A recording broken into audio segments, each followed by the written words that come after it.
Coming out today. Today we're going to be talking about building microservices on AWS. Since I always appreciate kind of knowing how current the content is, I just want to let you know that I updated it about a month ago here back in January.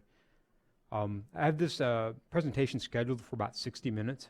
There's a lot of content to get through. But each time I've given it, I've gotten a little bit shorter, so we should be able to kind of get through this in probably about 45 minutes. Kind of break it down, kind of the format here. The first few minutes I'm going to tell you a little bit about myself, a little bit about my company. Then we're going to kind of talk about kind of how we traditionally do application architecture on AWS today. And then we're going to kind of talk about what the future looks like. So, greenfield application development on AWS has a lot of promise if we kind of build it around this microservices architecture. I'm going to talk a little bit about some of the ways that we actually do that. Since I have a lot of content here, I actually have 2 defined breakpoints throughout the presentation. And if you wouldn't mind, if you could just kind of please hold your questions until then. For those that are actually participating via Twitter, feel free to chime in whenever, and we'll actually kind of stop and read your questions when appropriate. So a bit about myself. My name is Jamie Began.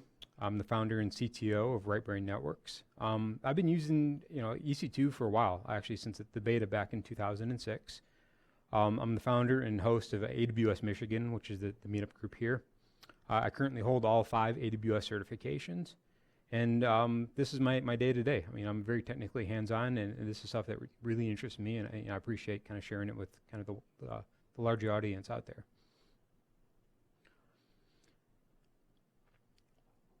So Right Brain Networks is actually an AWS advanced consulting partner. Basically what we do is we consult with organizations of all sizes on kind of how to get started in cloud and how to get better in cloud, and kind of how to do cloud native application development on public cloud as well. We were one of the very first 6 audited MSP partners back in almost a year ago. So we're pretty small, but we've been able to do some pretty interesting things actually in the kind of the world of public cloud on AWS. So I mentioned we're pretty small. 100% of us here are based in Ann Arbor, Michigan, though we do travel pretty extensively around the country.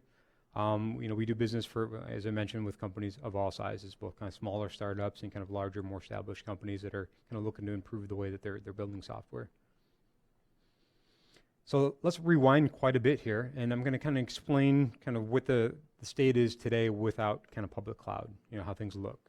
So this is actual Google Analytics data from a customer of ours, and I kind of picked this one because it kind of shows a perfect workload example for public cloud. You've got these very, very spiky periods and these very peak and valleys going on here. So this is what it might look like in the traditional data center environment. We might have 4 servers or 4 racks of servers. Whatever it is, it's a pretty consistent supply. We're paying for the same floor space, same heating or same cooling, same power, everything, regardless of how much actual load we have on that particular application. So, what that kind of equates to here is kind of a lot of wasted money during when we're not actually using that equipment. But more importantly, is if we actually have a failure, perhaps right between a critical point in time. So now what happens is we've got a down server, storage array, something along that lines. It's resulting in a very poor user experience. It might be HTTP 500 errors, it might be user timeouts, or worse, we're unable to accept orders.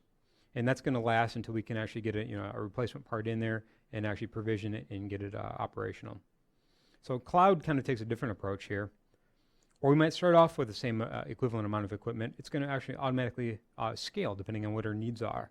It'll actually kind of go down during our slow periods, whether it be evening or weekends or even a period of time of year.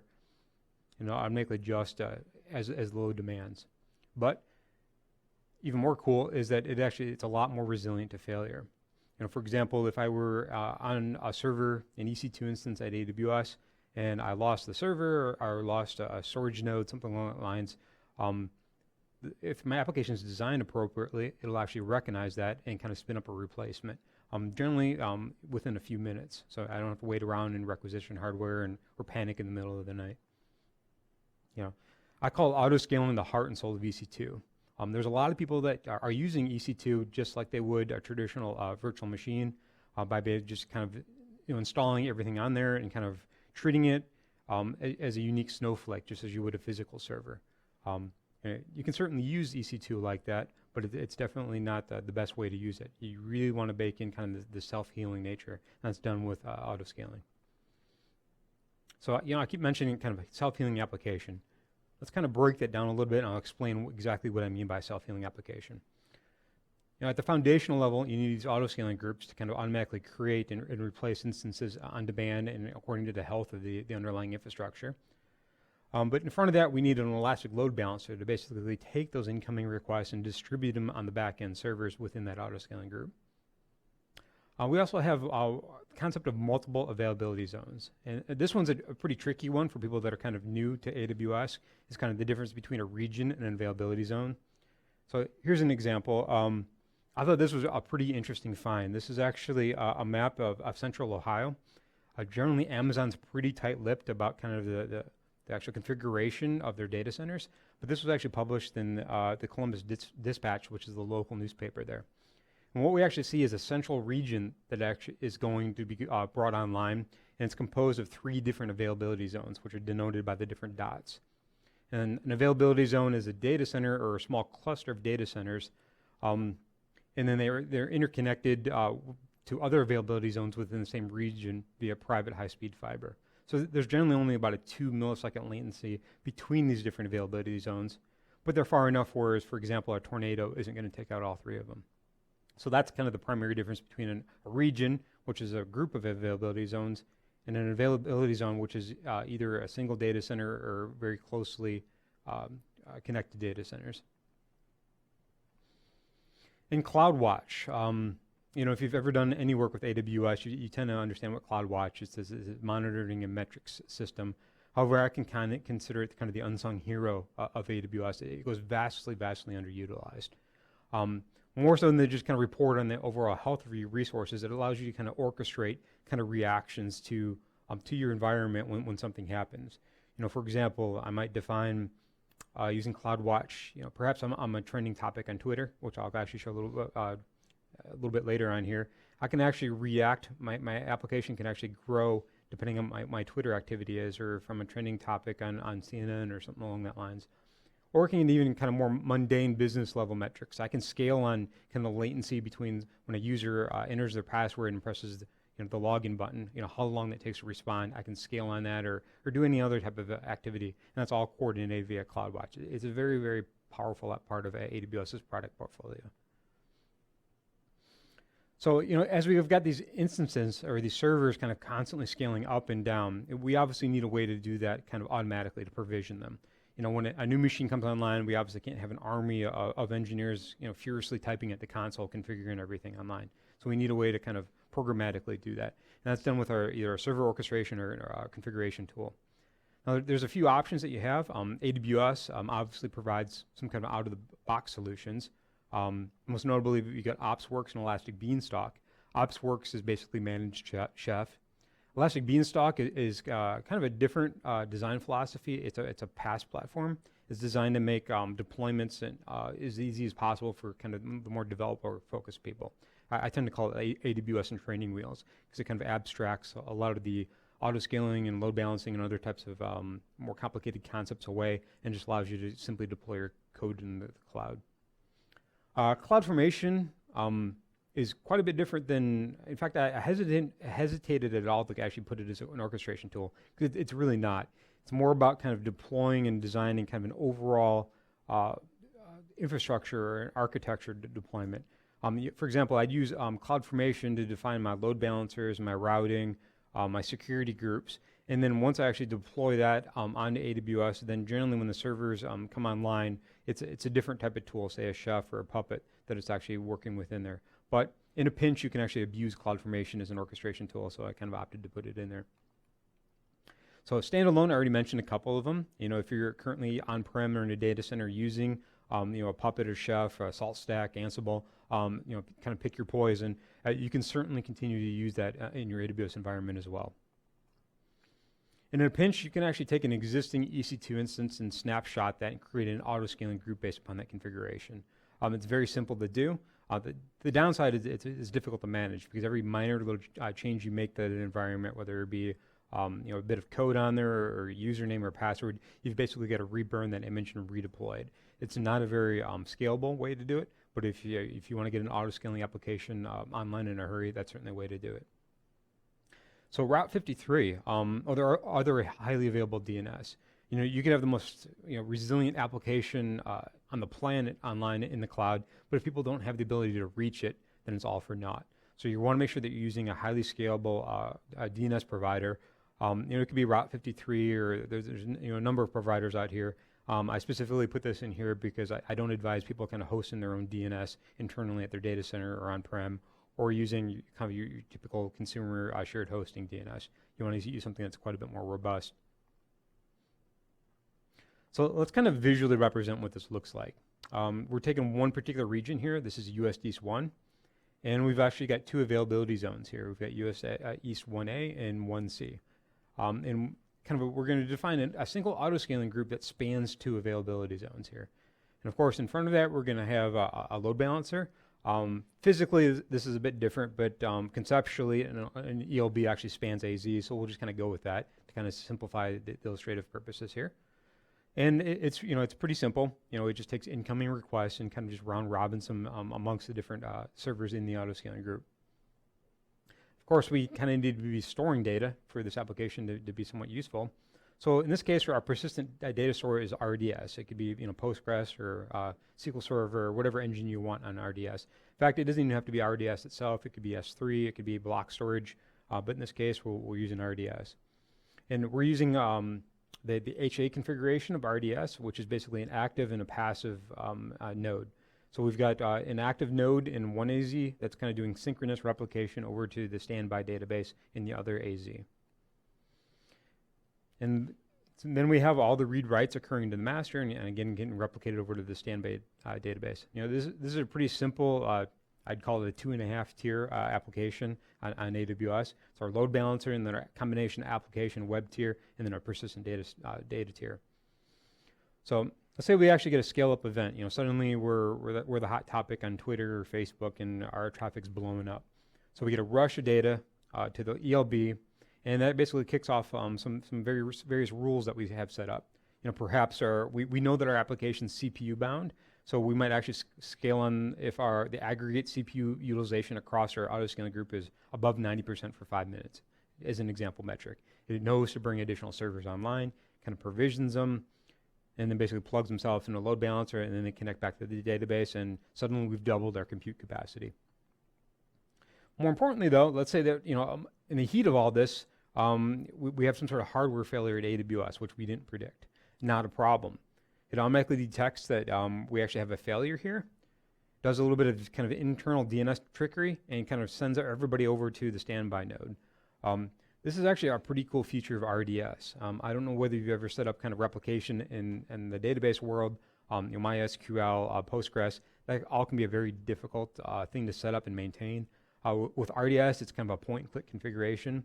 And the last time I actually had this failover happen, from the time it failed to the time it was actually operational again, the total time was 11 seconds. So it was very robust, and I was very impressed about this particular feature of RDS.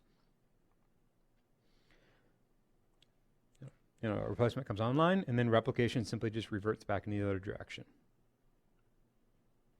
So if we lose an application or a web server, it's even easier because these are stateless boxes. It automatically kills it. The autoscaling group recognizes the fact that it's only got 3 servers online when it's requested to have 4, so it'll create a replacement after it stops routing traffic to it. Comes back online, it stabilizes, it does a few smoke tests to make sure that the code deployed properly, and then it begins resuming routing to that box. And again, you can cut the time how long this happens down to even a few minutes if you design this process properly. So let's say we're yesterday's news. We no longer need to be paying for these resources since we've just had a dip in traffic. So we're going to begin the scale down process. Everything just kind of shrinks down automatically, and hence we're paying for what we started with again. So I'm going to show you kind of a network diagram of what I just kind of walked you through here. This is our Elastic Load Balancer in front of our multi-AZ application group, in front of our multi-AZ RD instance. And this is one environment. This is our production environment. Now we can kind of scale that out a bit. And this is what we call our reference diagram at Right Brain Networks. And it's the exact same thing going across the stack, except we're just running it in a single AZ kind of save on budget. So what we actually have in this particular instance, we've got a test environment, a demo environment, staging, and then production. Now this varies depending on customer requirements, but they all generally look similar to this. And wrapped around all these environments is a single VPC or virtual private cloud.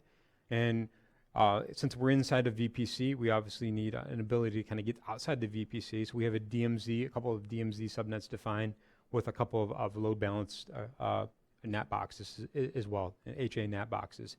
And this is slightly out of date. We've kind of moved to using some of the new NAT gateways that were just introduced about a month ago. And also on this diagram, you're seeing a little bit of out-of-band monitoring and management on the left side of that. We've started to get away from doing that as well. We're putting everything within AWS itself, including kind of the deployment and config management. We do a little bit of monitoring outside of AWS, but the vast majority of everything we have is actually contained in the VPC. So this all works great. But every time I present this diagram, kind of walk through this is the reaction I get from most people. It can be a bit bewildering, especially if you're kind of coming into this new, and you're not used to kind of thinking infrastructure as code and kind of high availability in the cloud. Also, it's not exactly a cheap solution. Granted, this is going to be a lot more cost effective than trying to do this level of automation and high availability in a physical data center, but it's still not inexpensive. The diagram that I just showed you, depending on some of your configuration options, that could be anywhere from $1,000 to about $3,500 a month in AWS fees just to get started on kind of a scalable multi-environment deployment like that, which is not exactly chump change. However, this is the price of retrofitting an existing application to the cloud. It's a very valid strategy. I mean, this is what we do day in and day out. Companies are still seeing a tremendous amount of value in kind of lifting and shifting these applications into AWS. But what if there's a better way to do it? If I'm creating a brand new application from scratch, do I still want to kind of carry some of this legacy baggage of how I'm building and deploying code in the cloud? Or what if I could just use a cloud native way of doing it? So that's kind of where we're kind of moving on here. Werner Vogels said, I think it was reInvent last year, perhaps even the year before then. No server is better than no server. So it's kind of a profound statement. If I'm coming from an IT operations background, my entire job has been to kind of maintain servers. What if I could do my job more effective if I didn't have servers to manage? So AWS solutions to that, in creating serverless architecture, is with AWS Lambda and API Gateway. Now these all pretty new technologies. So if this is something that you're unfamiliar with, don't feel that you're behind the curve a whole lot. Lambda itself, it's only been around for a little over, I think, 14 months. API Gateway was released less than a year ago, in fact a little over 6 months ago at the New York Summit in July. And Python support, which is, in my opinion, where Lambda's really started to accelerate, is only a few months old. So this is all very current, very relevant, cutting-edge technology. So let's first talk about Lambda here. So Lambda is an ability to kind of run discrete functions in the cloud in reaction to events. It's a little bit difficult to explain. I'll actually get a little demo here. I'll show you a little bit further, but you can think of it as just taking a particular function, and I mean it literally from a programmer perspective. It's a function call that you'd place in the cloud in a single file, and it runs in reaction to an event. An event could be somebody hitting your website. It could be somebody uploading an object to an S3 bucket. It could be receiving an SNS notification. It's just something happens which causes additional execution to be run on this Lambda function. So when it released, it was actually a Node.js implementation. Shortly thereafter, they actually came out with Java. And as I mentioned, kind of more recently, that they've got Python 2.6 or 2.7 support. But the most interesting thing about that is just how stupidly, utterly cheap it is. And the reason being is, let's kind of rewind to the whole EC2 world. If you take an EC2 instance and you launch it for, let's say, half an hour, you're still paying for an hour's worth of execution time. If you have an EC2 instance that's launched and running for an hour and 5 minutes, you're paying for 2 hours of execution time. You're basically paying for provision capacity. With AWS Lambda, you're only paying for the time that your code itself executes. So if your function only takes 300 milliseconds, a third of a second to execute, you're only going to be charged 300 milliseconds of compute time. So you're only paying for actual CPU compute time, which is a radically different way of actually billing for compute capacity. So API Gateway. So, when Lambda first launched, I mentioned it runs and responds to events. And you were really limited to the events that actually occur within the AWS environment itself. The example that I previously gave was somebody puts an object into your S3 bucket. API Gateway was a pretty interesting introduction because it now allows you to actually assign an HTTP endpoint to your particular Lambda function. So now anything that can call an HTTP request or perform an HTTP request can actually compel a Lambda function to execute. So this is really what allows you to create microservices now with Lambda, which we'll get into a bit here in my demo. And of course, it kind of performs a lot of the same functions you would expect from an API gateway, such as rate limiting, throttling, security, that type of stuff. And it's also as cheap, if not cheaper, than Lambda as well. And again, I'll kind of delve in a little bit further. So before I go too much further than that, I was just wondering if anybody kind of had some questions as to kind of the traditional way of doing scalable applications on AWS, or kind of maybe some introductory questions to exactly what Lambda or API Gateway is. All right, kind of keep on rolling along then. So describe my business problem here. Is Right Brain Networks open right now? So a very, very simple question, lends itself well to the whole concept of microservices. Have one piece of code that does one thing well. So, why do I need to know that? Well, at our core, Right Brain is a service organization. A lot of the activities that occur here are also kind of event-based. Whether somebody opens a service ticket, gives us a phone call, something happening on our calendar, or we're receiving a chat from our website. A lot of these decisions are based upon whether it's business hours or not. So we needed kind of a comprehensive way to determine that. So possible solutions, kind of the way that we'd been traditionally doing it, is manually maintain that. We'd program into the phone system when we're here, when we're not here. We'd go into our ticketing system and kind of configure that as well. We kind of put a piecemeal solution together. Another option is kind of write some custom logic into each system. We use Asterisk here for a phone system. So the way that I program a dial plan is going to be different than how I might actually kind of configure my ticketing system to respond. So I can still write some logic in it, but it's very disparate and kind of different how I do each one. So then I'm thinking, well, the traditional object-oriented programming approach. I'll simply write a library and have all our systems call that one central library, which would be great if all our systems ran the same programming language, which they don't. So kind of, unless I wanted to get really creative with kind of trying to write C modules that can be consumed by everything, which is just drastically overkill, this is probably not a good option as well. So this is an exact perfectly use case for a microservice. All I need is a single HTTP endpoint. I call it, and it just returns a JSON object. All it is just true or false. Is Right Brain open? So I'm going to show you how to very quickly we're going to do that.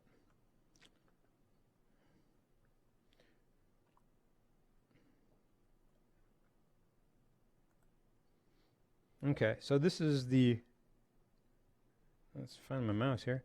So this is the console, the Lambda console, actually on AWS here. So we're actually just gonna walk through the wizard here, make life a bit easier. We're gonna filter the languages here by Python, and there's actually a microservices example that we're gonna just base it on.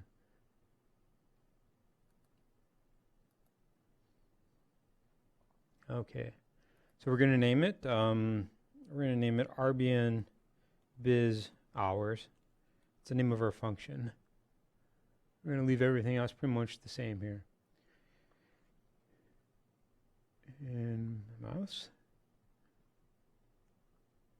Okay, where'd my mouse go? It's on the screen. There we are. So, and as you can see, we can actually write our code right here. Surprisingly, this is actually a pretty effective IDE. If you're writing in Python, it'll actually get your white space all good for you. It's not a simple text box. So it's actually pretty slick that way. Let's see here. Let's go ahead and pop in the code that I actually use, though, rather than kind of the skeleton.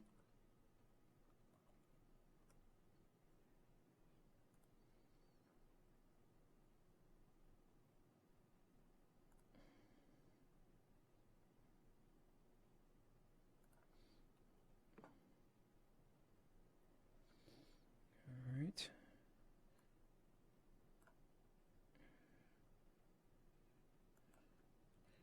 Give me just one moment.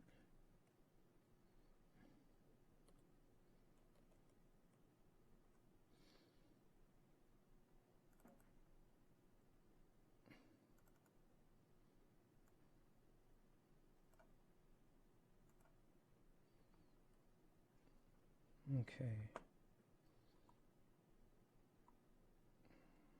Apologize for the slight delay here. Okay, here we are. So I'm going to highlight everything. I'm going to pop in my code here. And so we can kind of create that a little bit here.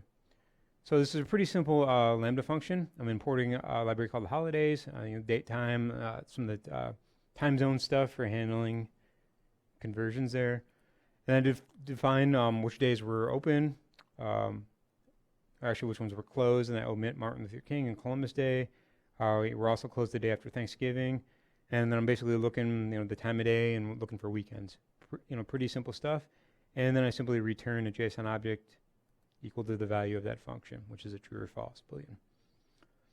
So down here, the handler, we're gonna leave that the same. That's the default, which is basically the entry point into that function. And then the role here. So the role, all I need is a basic execution role. And this is rather important if you're actually creating a Lambda function that interacts with other parts of AWS. For example, it acts as an SNS topic or an SQS queue. In that case, you're going to want to have to create a role, much like an EC2 role, that actually has permissions to interact with those resources. Since I'm not doing anything, I'm simply returning a response to my HTTP GET. I'm just going to use a basic execution role. And it's going to kind of walk me through kind of the creation of this. Get rid of Ghostery there. So it created a brand new execution role. And in Lambda, there's basically only two knobs that you have for controlling the performance and the cost. One is the provisioned amount of RAM that you have. The minimal being 128 megs of memory, and the maximum being about 1.5 gigs here. Since I've already tested this function, I know that it can definitely run in less than 128 megs of memory. So we're going to kind of dial that down. And kind of the other kind of knob that you have is how long will that actually execute for. And the maximum that you can actually execute a function for is 5 minutes. So, for example, if I had some sort of logic error that causes this thing to kind of run for indefinitely, this is going to terminate it after 5 minutes. This also means since you can only run for 5 minutes, you're not going to be doing any kind of massive batch processing. You're not going to be replacing EMR or anything like that actually using Lambda. So in my opinion, if you're trying to do something in Lambda that takes 5 minutes to execute in here, you're probably doing something wrong. Lambda performs much better as kind of a piece of glue that ties together kind of larger orchestration pieces.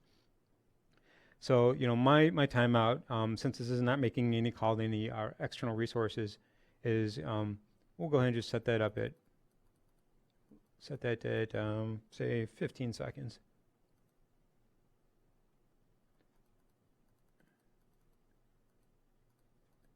All right, something like that. My zoom level is a bit high here, 25 seconds. Okay, and this is a pretty new feature. In fact, this was released only last week, is that you can now run Lambda functions inside of a VPC. I don't necessarily need this right now, but if I actually had resources within my VPC that I wanted to access, that's a pretty slick feature. So next, I'm going to create it.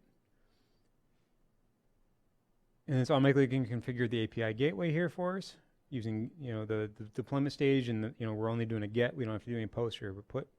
And next, and create function. Boom, that's all there is to it. created our function, created our API gateway endpoint, and this is the API endpoint that I use for calling that. So we're going to open that in a new tab. And I'm going to use this to demonstrate something. Missing authentication token. All right. So I was expecting a slightly different error. I imagine that's our... Oh, I know what I did wrong. So what I did wrong is that by default, when you're creating an API gateway, it actually it isn't going to allow you kind of wide open access.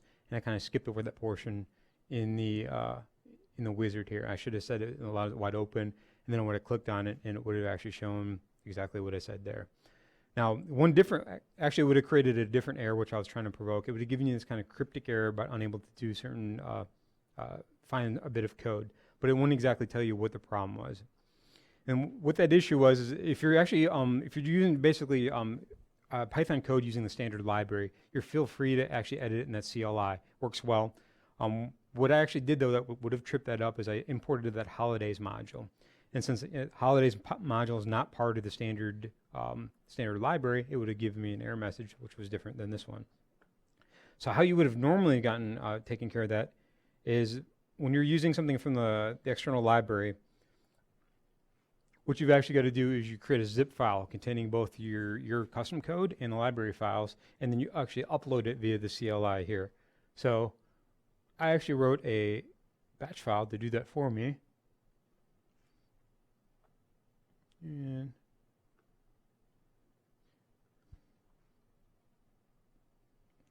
basically the name of my function is RBN biz hours, and I'm using my personal account. So basically what it does is it just takes everything in that particular working directory, would normally upload it. And of course it gives me another error here, but that's how it would normally work. And then you would upload it and it would function just fine. So we're going to kind of skip over that though. You're going to have to trust me that it works. The joys of doing something live. But all right, so I'm going to skip through this again. So presuming it works correctly, I'm going to tell you kind of what are some of the advantages of using Lambda and API Gateway are. Okay, API Gateway costs $3.50 per million requests. That's per million request. And data transfer is your standard, 9 cents per gigabyte. Lambda, the first million requests are free. And this is not just like if you've got the free tier at AWS, even if you have an existing account, your first million requests are free every month. And it's only 20 cents per million after that. Now, the first 400,000 gigabyte seconds of compute time per month are also free. And so I mentioned you got two knobs to turn. You've got basically kind of the maximum provision memory and the maximum execute time. So kind of if you combine those two together, kind of what you get is gigabyte seconds of compute time. So depending on kind of how you adjust those knobs, that's actually how it's billed. So total monthly cost, if I actually do an HTTP GET to my API call, it generates a 383 byte response. Since it's a pretty simple execution, it only requires 128 megs of RAM, and it generally executes in less than 30 milliseconds. So I'm actually going with a minimal of 100 milliseconds of execute time. So the total cost for doing that is $3.74 per million queries after I've gone over the free tier of about basically a million. So that's $3.74 per million queries.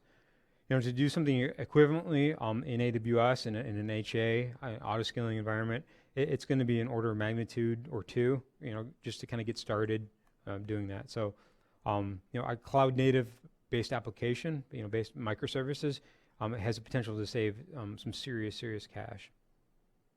So some of the gotchas, other than what I experienced here during my demo, I kind of walk you through a few kind of things that I personally didn't encounter in the docs that might save you some time. First off, if you're actually adjusting anything in the API gateway, any change that you make, you actually have to push that blue button that says Deploy API. There's actually somewhat humorous, or at least humorous to me, thread in the AWS support forums where I'm basically just talking to myself for probably about 3 hours. I'm frustrated that I didn't know why any of my changes weren't happening. It's simply because I wasn't hitting this button. I may be the only person on the planet that's encountered this, but if not, at least I'm going to share some of my pain. Other gotchas is that Lambda actually executes within a container that's provisioned with a set version of Bodo, the library for Python.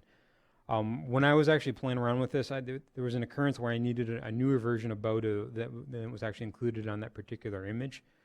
So the way you actually do that is you can package it up just like any third-party library, and you kind of integrate this bit of code telling Lambda to use that function in your own code rather than defaulting to the system library version. Another thing is when you're actually doing a lot of debugging and testing, CloudWatch logs is actually logging all your executes and your debugs and your dumps. And by default, it's set to kind of never expire. It's like dirt cheap, so it's almost no reason to do it for money-wise cleaning it up. But I noticed when I was doing a lot of experiments, it was really getting gummed up with a whole lot of logs, and it was kind of difficult to sort through those. So yeah, I would recommend that you actually change the expiration to be something a little bit more sane. So some of the other gotchas here, I already mentioned kind of max execute being 5 minutes. Though I don't see that as being a huge downside as long as you're kind of using Lambda appropriately. It's a relatively new service, so there's really no SLAs kind of baked around it. There's no Python 3 support, and kind of the general theme of these is, this is such a brand new technology. There isn't a whole lot of best practices built around it. When you've got 36 developers all developing microservices using Lambda, how do you coordinate that? How do you do deployments? How do you do testing? Also, when you're doing performance at scale, it runs on AWS, and at this point, I'm kind of trusting the fact that Lambda could scale to a billion concurrent requests, if I needed it to. But I haven't tested it, and I really haven't had the opportunity to test it. So there's going to be some bumps and bruises along the road if you're interested in kind of taking the first step and kind of being part of the initial group of developers who are kind of getting on board and learning all this stuff. It's a very exciting technology, but like being an early adopter of anything, you have to have a bit of patience. So. We're kind of undergoing our own first microservices internal project at RightBrain. We're kind of eating our own dog food. We're going to attempt to answer some of these questions so we can take the lessons that we've learned and kind of hopefully share them with some of our clients. And perhaps you'll see me back here in 6 months kind of explaining some of the lessons I've learned along the way as well. So that's about really the end of my presentation. I know we had some questions up on Twitter. We also have a question here. Yes?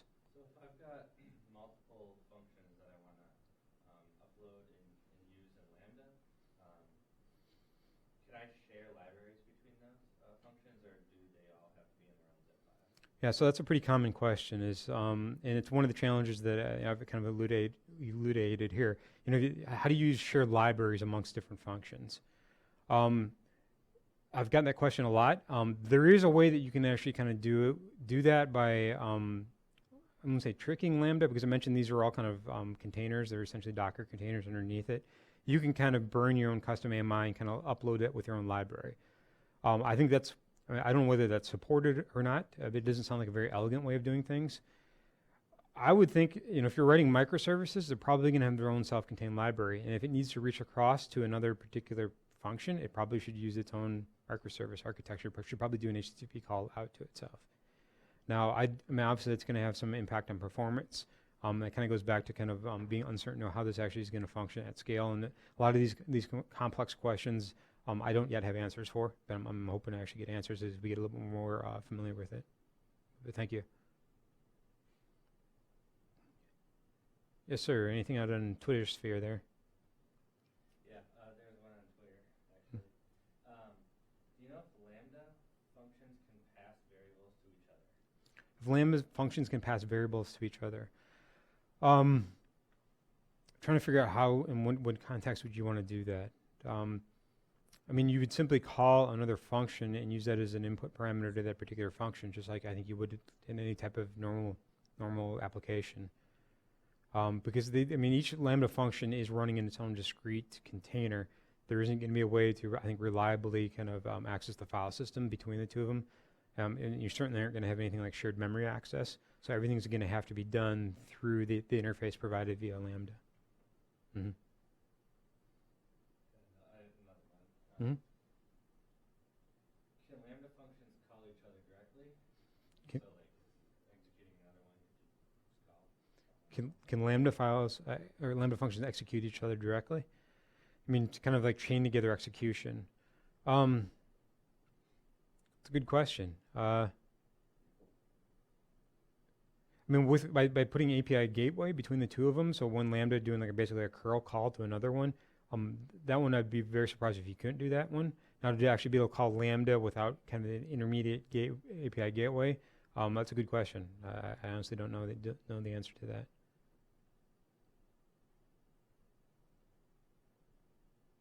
Yes, sir, Mike. Have you heard of any problems with people using Lambda or any complaints about SLA or anything along those lines? No, have I heard any problems about people using, using Lambda? I mean, the only complaint that I've really ever heard are people that are using the Java based one, because every call basically spins up the JVM, so you're going to have that bit of latency between the two of them. But I'm not a Java guy, so your questions don't concern me, thankfully. But yeah, I mean, for Java developers, that is a relevant topic. That it would, I think merit more exploration. Yeah, thank you. Jason, you had a question? Sure. I think you kind of partially answered it right there, but with the release of Python support for Lambda functions, it seems like the trend is to have Lambda be more programming language agnostic.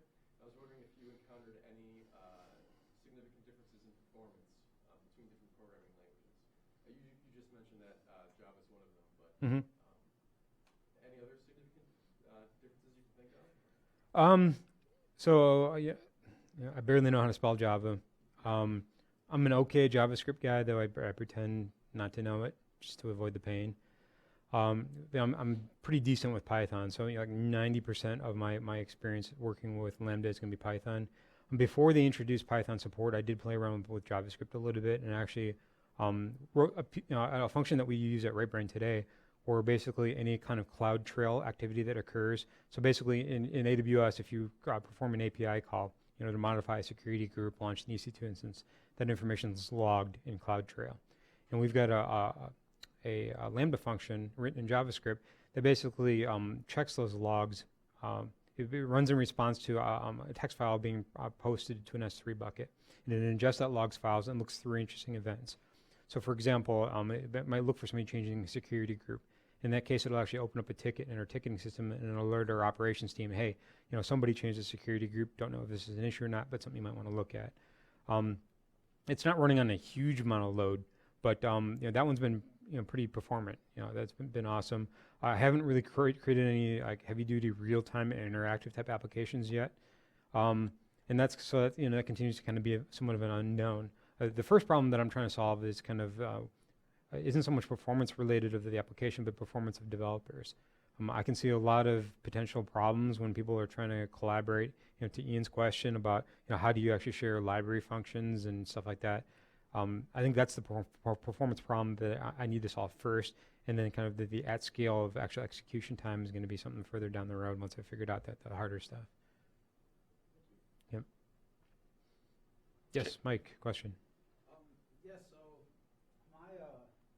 my company was thinking of using Lambda for an upcoming project, but security guys pretty much shot it down, something about RDS and it has to be a public endpoint or something like that. But when you mentioned this VPC now, is that possibly a solution to this?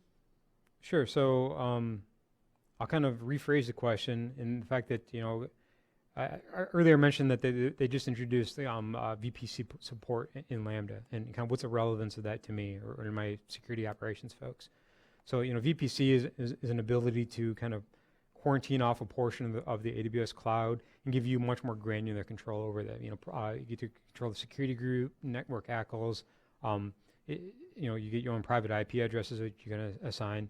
And the incorporation of a Lambda into that allows these Lambda functions to actually work within the confines of your VPC. So it allows you to kind of use Lambda without having to worry about possibly somebody on the public side of your cloud actually accessing it. And at RightBrain, we found a huge value in Lambda for things that we would traditionally use cron jobs for, because now it can actually run in response to kind of a cron schedule. Kind of these maintenance or monitoring type jobs. So the fact that we can actually now use that in kind of the security context of AWS within the VPC has been a big help. Yes. So as Lambdas and API gateways are code, we would presumably keep them and the libraries they import inside of some kind of repository for versioning purposes. Is there an automated way of replacing these libraries and I guess this code on merge? Or is there some API for those of us who use custom deployment solutions? It kind of goes back to the complexities of deployment and kind of orchestration of your code. I'm basically writing hello world applications here yet, so the fact that you're even thinking about that, I think puts you a couple steps ahead of me on that one. So, all right, appreciate it. Thanks for coming out here, and I hope this has been helpful, and best of luck in your microservices journey. Thank you.